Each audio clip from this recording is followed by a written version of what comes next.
They say love is priceless. That's adorable. Because if you've ever been on a real date, you know that's a lie. Love is insanely expensive.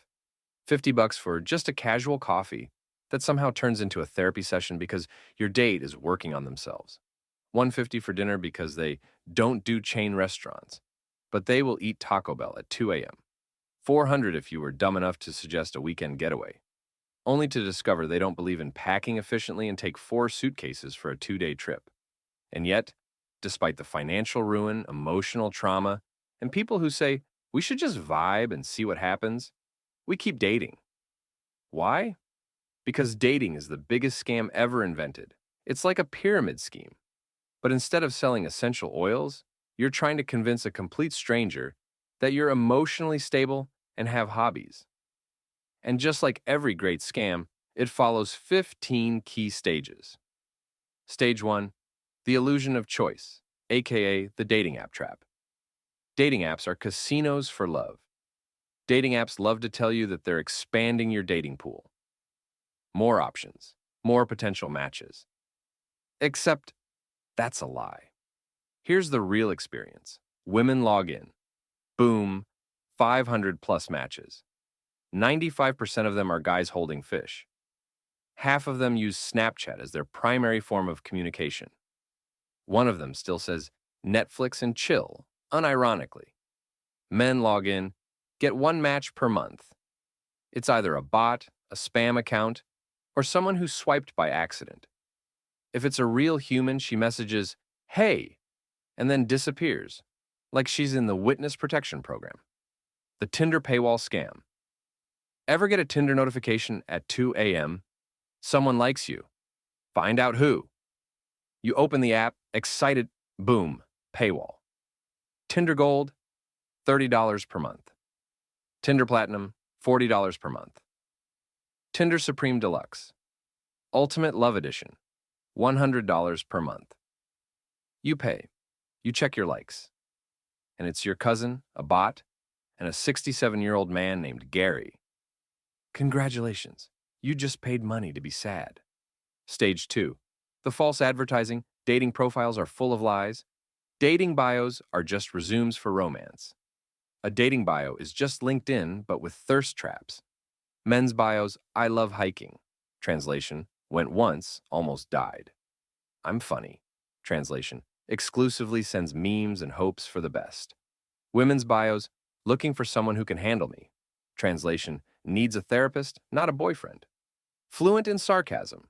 Translation, actually just mean. First conversations are a joke. You finally match. You send the perfect opening line. You, hey, how's your day going? Them, reads it. Doesn't respond for 5 hours. Them, haha, hey. Okay, maybe they were busy. Let's try again. You, what's something fun you did this week?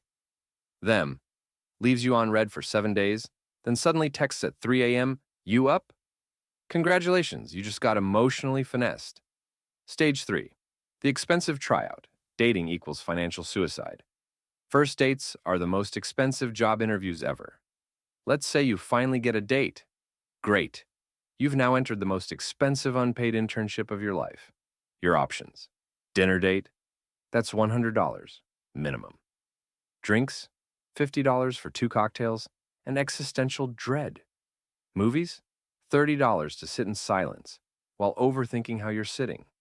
And if the date goes badly, you now have to fake laugh, pretend it was fun, and plan a second date you'll never go on. Meanwhile, dating as a woman is also a gamble. The guy says, I'm normal, shows up in a fedora, calls you lady, and explains Bitcoin for 2 hours.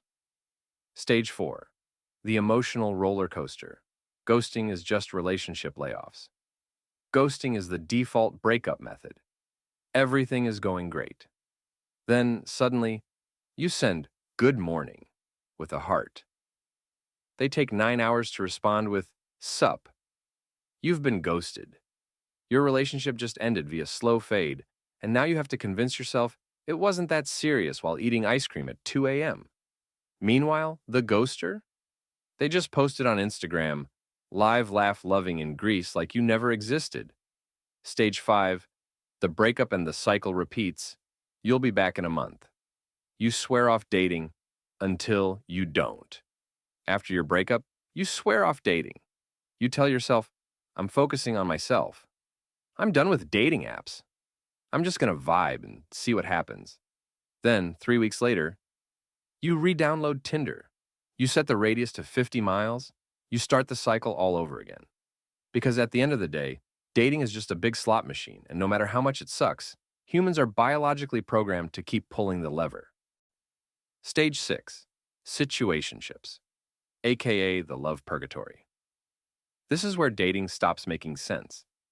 You talk every day, hang out, go on dates, share trauma. But the moment you ask, so, what are we? They hit you with, why do we need labels? I just want to go with the flow. We're just vibing. Spoiler alert, you're not vibing. You're being emotionally held hostage. Stage 7, the long-term relationship struggle. You survive the early stages, now what? Year 1, I love you so much, babe. Year 3, we need to talk about your breathing.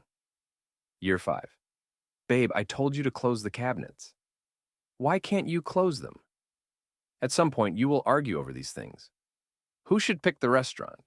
Even though we all know she's picking. Which way the toilet paper roll should face? The answer is over. You psychopath. Whether or not to get a dog, you will get the dog.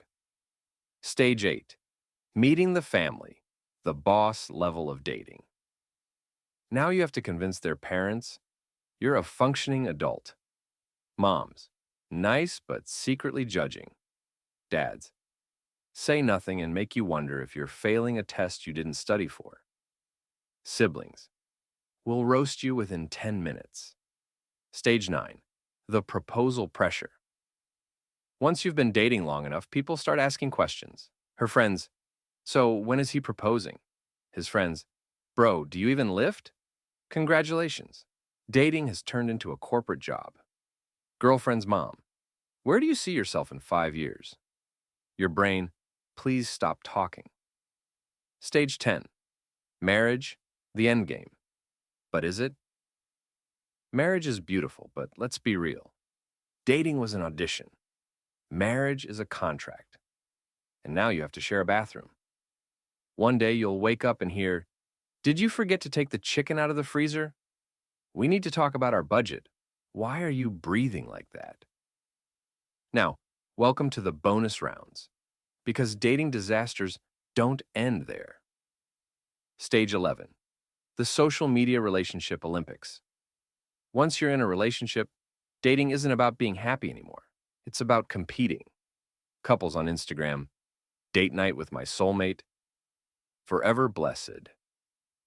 Your reality, arguing over what to order for dinner again. And if you don't post enough, you will hear, babe, why don't you ever post me? Are you embarrassed of me? So now you're forced to participate. You post a cute couple pic. Someone comments, wow, didn't you just say you were single last month? You post nothing?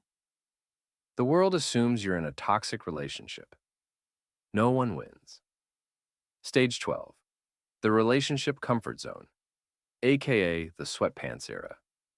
At the beginning, you both try. You dress up, you wear perfume, you act like a functioning adult. Then, one day it happens. They stop wearing makeup. You stop shaving. Fancy dates? Replaced with scrolling on your phones in silence? Candlelit dinners? Now it's eating leftovers in bed. And yet somehow, this is peak happiness. Until stage 13, the arguments about nothing. Every couple reaches the point where they start arguing about things that literally do not matter. Why do you breathe like that? Why do you chew so loud? Why do you leave the cap off the toothpaste? Small things become life or death debates. One day you're madly in love. The next, you're Googling how to poison someone legally. Stage 14, the Netflix commitment issue. You're 10 seasons into a show together. Then one day you come home early and see they've watched ahead. They cheated on you. And the worst part? They try to pretend like they didn't. Oh no, I just fell asleep with it on. It was autoplay, I swear. Trust, broken, respect, gone, justice, never served. Stage 15, the love-hate cycle. After all the chaos, one thing becomes clear. Dating is a scam. Love is exhausting. Relationships make no sense. And yet, you miss them when they're gone. So you text, you re-download Tinder, you set the radius to 50 miles, you start the cycle all over again. Because no one actually quits dating. We just take a break until the loneliness kicks in. If you've ever been scammed by dating, like, comment, and subscribe. Because at this point, we're all in this pyramid scheme together.